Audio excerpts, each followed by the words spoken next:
Halo, kembali lagi di Bahas Bahasa, obrolan isu tentang kebahasaan. Kali ini kita akan membahas tentang kemunculan bahasa Indonesia.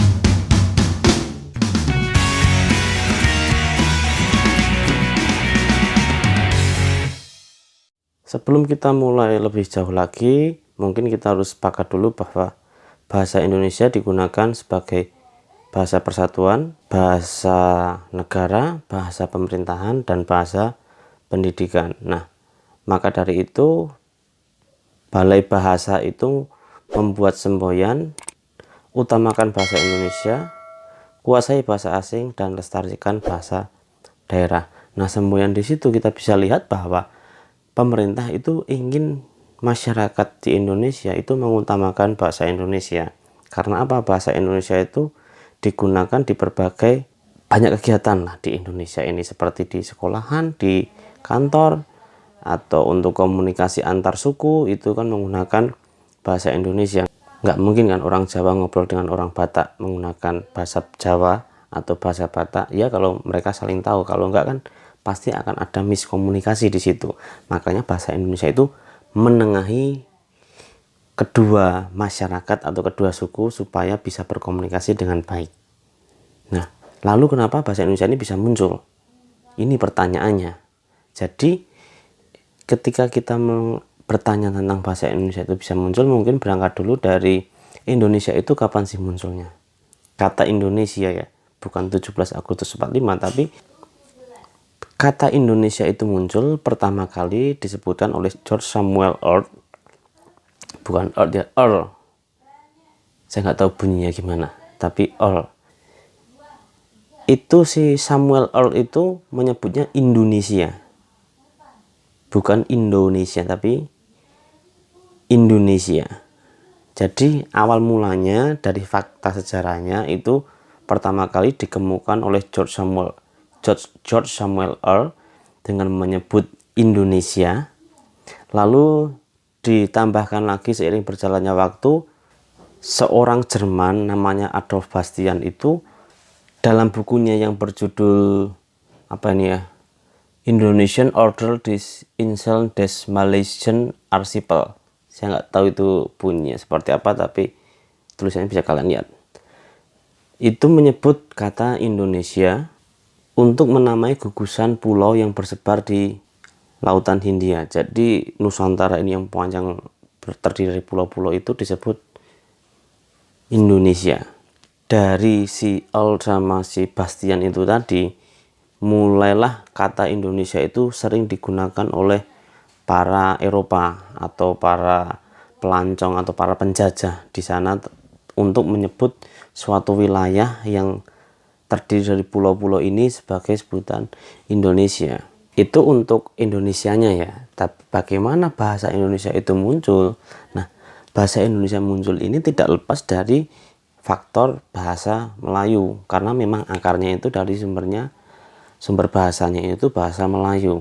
Kenapa sumbernya bahasa Melayu? Nah, karena memang Melayu ini dulunya ada lingua franca atau bahasa yang digunakan oleh komunitas tutur tertentu untuk saling berinteraksi satu sama lain.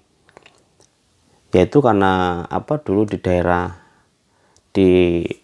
Sriwijaya sana itu kan pusat perdagangannya sangat kencang sekali, banyak lalu lalang orang asing.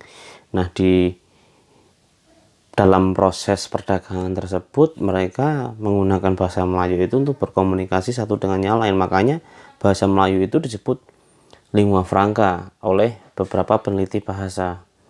Nah, bukti bahwa akarnya dari bahasa Melayu ini juga terbukti dari beberapa prasasti yang ditemukan oleh para arkeolog, seperti prasasti Kedukan Bukit di Palembang tahun 683, terus kemudian prasasti Talang Tuo di Palembang tahun 684, kemudian prasasti Kota Kapur di Bangka Barat tahun 686, dan prasasti Karangbrahi antara Jambi dan Sungai Musi tahun 688. Itu berarti udah lama sekali itu. Nah, di prasasti itu dituliskan dengan tulisan Pranagari. Bingung kan tulisan Pranagari, belum pernah lihat kan? Saya yakin kalian belum pernah tahu. Jadi tulisan Pranagari itu lebih kompleks daripada tulisan aksara Jawa. Dan saya nggak bisa nge-share videonya sekarang karena saya nggak mempelajari. Mungkin nanti akan saya bahas tulisan Pranagari, tapi itu jeli sekali sih, serius.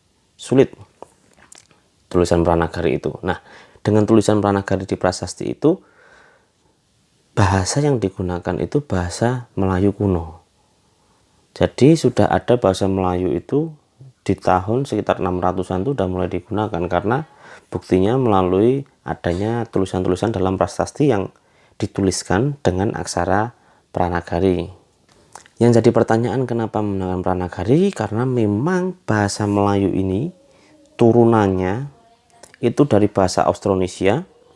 Bahasa Austronesia itu mbahnya turun menjadi Proto Melayu, dari Proto Melayu menjadi beberapa bahasa Melayu Barat, Melayu Tengah, dan Melayu Timur.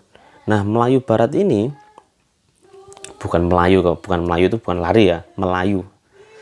Melayu Barat ini menghasilkan atau menurunkan bahasa Melayu Riau dan bahasa Melayu yang jadi nantinya adalah bahasa Indonesia.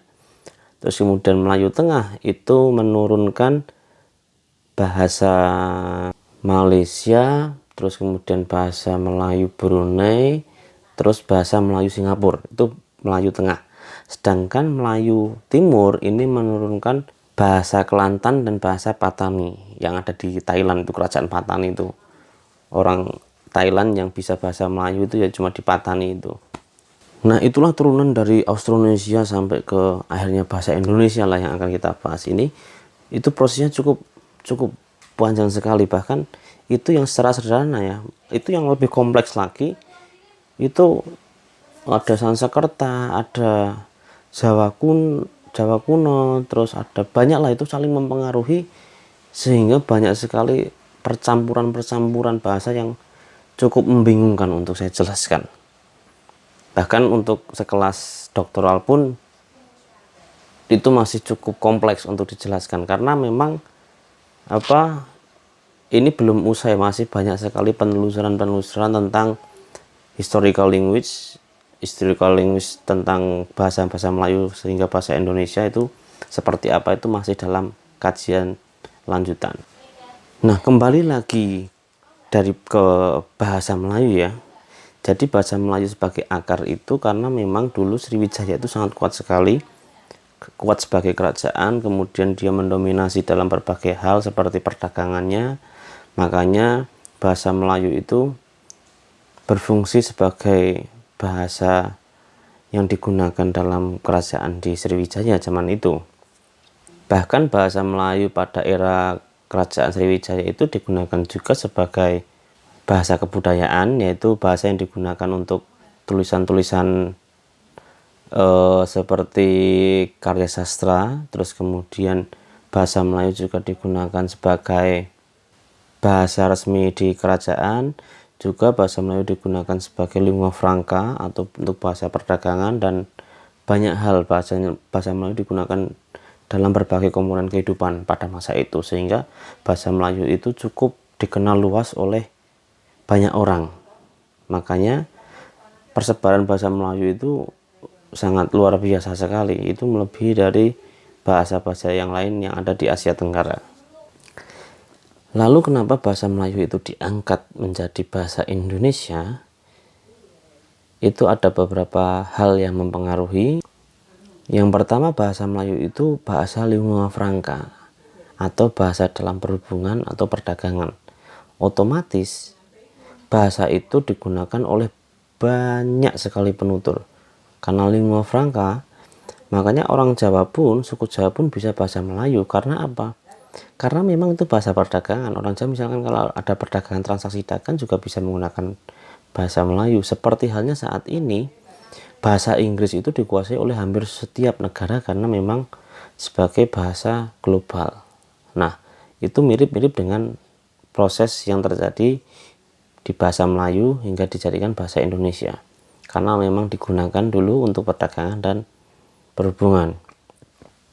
Yang kedua, kenapa menggunakan bahasa Melayu? Karena bahasa Melayu ini dinilai lebih mudah daripada bahasa-bahasa yang lain, karena memang bahasa Melayu ini dinilai cukup mudah dipelajari oleh semua kalangan, tidak terlalu kompleks struktur bahasanya, tapi cukup banyak kosakata yang bisa representasi dengan fenomena kultural di lingkungan masyarakat sekitar. Maka dari itu bahasa Melayu ini cukup efektif untuk merepresentasikan berbagai kultur, meskipun kultur Jawa, kultur Sunda, dan sebagainya. Yang ketiga, bahasa Melayu ini cukup diterima oleh banyak kesukuan yang ada di Indonesia, karena memang basicnya bahasa Melayu itu lingua franca, sudah dikenal dulu oleh masyarakat secara luas.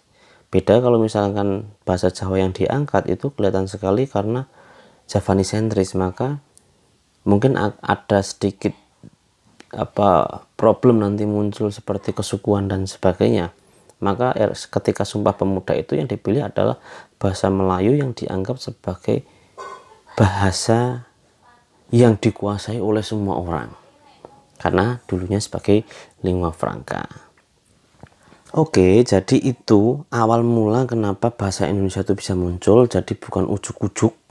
Maka dari itu ketika Sumpah Pemuda diusulkan sebagai bahasa nasional, bahasa pemersatu, semua Yong itu atau semua pemuda yang ada di Indonesia itu menerima, karena memang keberterimaannya sangat besar sekali daripada bahasa lain.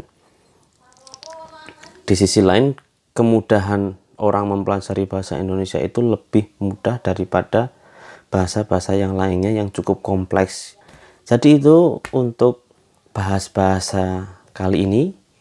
Jika kalian punya referensi lebih bagus, mungkin bisa kita diskusikan. Sampai jumpa.